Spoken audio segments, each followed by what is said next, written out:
Real quickly, for those who don't know me, my name is Meredith Oram. I am a fitness and nutrition consultant at Below the Fork, where I encourage women to love themselves towards healthy. I am a certified group fitness instructor, and next month I will officially be a certified health coach. I'm also a digital marketer and a mom of two. So I wanted to come on here today and talk about what is Below the Fork. And I also want to say up front that what Below the Fork has come to mean is much different than how it started out. And it's actually one of those things that once I realized what my purpose was and how I truly wanted to approach my clients and how I wanted to develop my nutrition and fitness plans. Hey, Alyssa, it was really cool how I chose this name, several years ago, and it all just kind of fit into place. So I want to tell a little bit about that background and then what it means moving forward, because I just feel like I've gotten my groove in the last couple months of really understanding what Below the Fork means. So initially, and I've said this before, but Below the Fork was just my little online recipe box that I created when I was told I needed to be gluten-free for the rest of my life, and so I wanted to have an easy way to have gluten-free recipes. I also wanted to be a resource for other people who had celiac or gluten intolerance or were interested in the gluten-free lifestyle, because at the time, about 4 years ago, I didn't feel that there was much available online for that. That's totally changed since then, but at the time, I just wanted to be a resource. So I named it Below the Fork, which actually was kind of like an inside joke with my husband and I don't need to get into that story, but it was just something like, well, yeah, I guess that would work. That'd be funny, like food, blah, blah, blah. So it was really just like what's on your plate, what's below the fork as you're eating, what's on your plate. But it's been kind of cool in the last couple months how much it's evolved. So as you guys know, I am encouraging women to love themselves towards healthy. That is my ultimate goal. And the way we can do that is to focus on healing our relationship with food and approaching it in a way that we realize it is fuel and it is our way to feel our best. If we're fueling ourselves with high quality foods, we will feel better. And when we feel better, that's when we can enjoy weight loss and all the things that sort of come with it. But so many weight loss programs flip it from the other side and get so hung up on calorie counting and all of that they're focusing on the weight loss and then hoping somewhere along the line that you'll heal your relationship with food. But as you all probably know, oh, thank you. As you all probably know, if you've been there, done that, you know that losing weight does not equate happiness. In fact, sometimes losing weight can create more problems because you've never fully addressed the issues that you may have had with food. And food is a very emotional thing. Oh, thank you. You're so sweet. So Below the Fork has since sort of evolved into that. So what was originally just I was thinking on your plate, it's really below the surface, what's deeper in there. It's not just oh, what food tastes good, what I can grab and all of that. It's really thinking about how this food's going to affect me, how it's going to help me perform my best, and how it's going to be most efficient in my body. And then it's also taking into the consideration, and this is where I can pull my issues with gluten into it, it's realizing there may be some underlying food sensitivities there, things that are holding you back from feeling your best.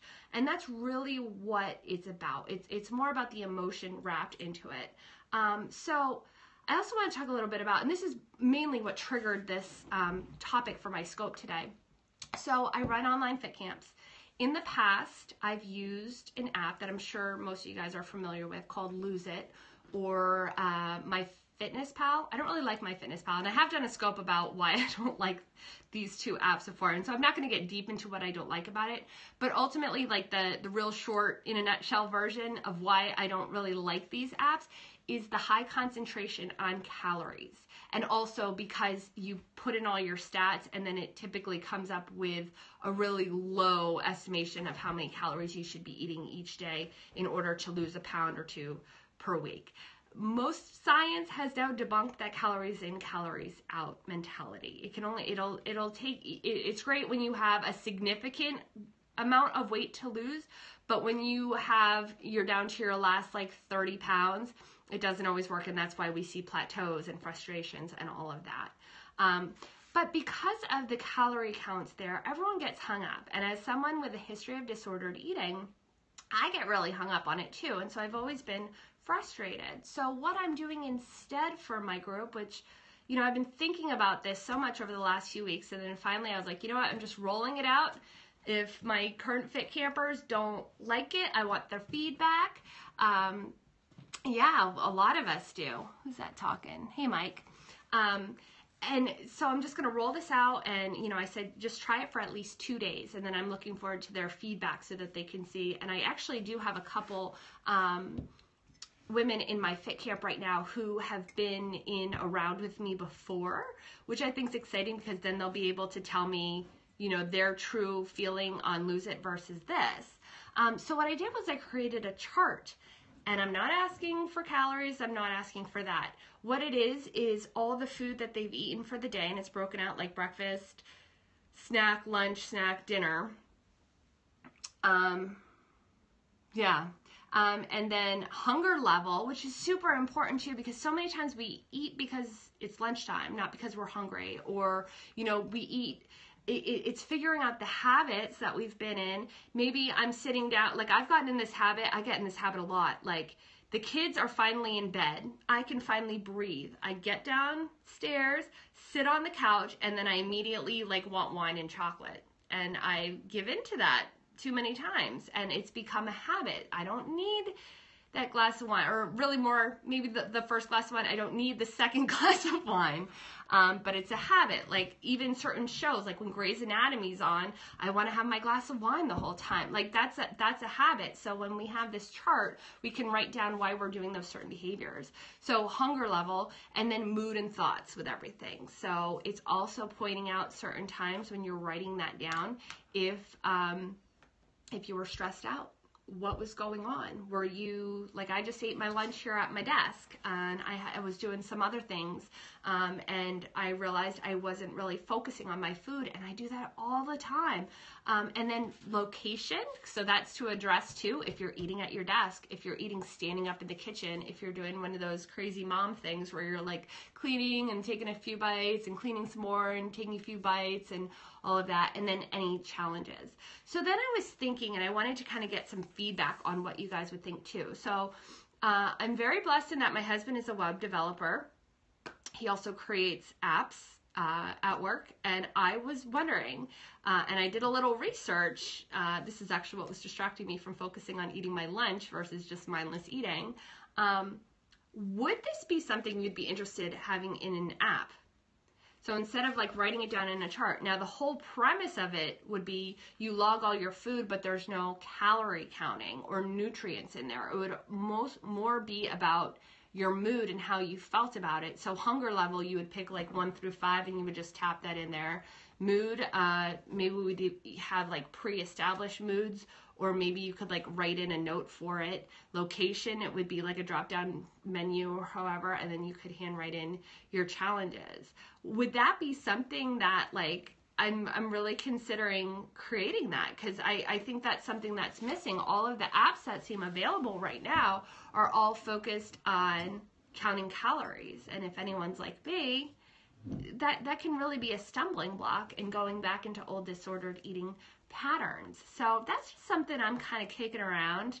And I also, of course, want to get the feedback from my fit campers. But as I created this chart, and as I was developing over the last week or so, and just really realizing like I'm starting to find my voice and truly wanting to help women love themselves towards healthy, and to do it in a way that isn't traditional. It isn't the counting the calories. You know, I feel like I need to make a meme or a mem. I never know how to pronounce that. Meme, whatever. That says, you know, everyone else is carb cycling, and I'm over here like, love yourself. Because I just feel like that's all I'm seeing right now is carb cycling. And I know for a fact carb cycling is not healthy for me. That's not going to benefit for me. Maybe it'll get me all ripped and like six-pack and all that stuff, but I know it would not be a healthy method for me, because is that how it's pronounced? Okay.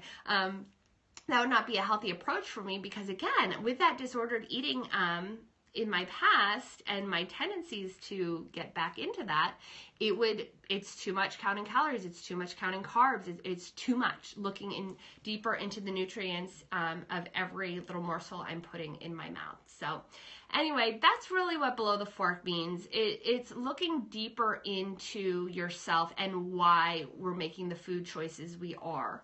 And once you can heal that, you're going to feel so much better. And then the weight loss happens. And then because you're eating the foods that make you feel your best, that's when the energy spike happens, so that you can get in those workouts and everything. So I just feel like so many people are approaching it wrong. And it's just this constant battle women, particularly women, have. I appreciate that you're on mic, but you know, the mostly for women, at least that's my experience. That's where I know most, but you know, we're just told like undereat, and then you'll lose weight. You need to be a size 0, you need to be a size 2, you need to look like all these celebrities and such. But it's just not something that can be done for the long haul. And if we're truly looking to heal our relationship with food, we need to take a different approach, because it's not working, guys. It's not working. There's a reason why all these commercial diets, these yo-yos, these new pills, these new shakes, these wraps, these, you know, what have you. There's so many health products out there because everyone wants the miracle fix. And there's no miracle fix. The fix is getting right with yourself and in your relationship with food. So if that's of any interest to you, and I would love to hear your feedback again, if that app, like for any of the replay viewers, if that sounds like something you're interested, please let me know, because I'm like really kind of excited about that idea. But if it's not something that anyone's interested in, then, you know, I don't know if I will waste my time doing it. But, you know, if that's any interest to you, you can find me Below the Fork across all social media channels. Belowthefork.com, and there's a contact form there. So belowthefork.com/contact. There's a form, fill it out. I'd love to hear from you. We're in week 2 of my current fit camp, but I will probably be doing another round at the end of June. So looking for a summer group. So, you know, if that's you, get in early, and, you know, I'd love to talk to you. So I hope you have a lovely day, and I'll talk to you guys soon. Bye.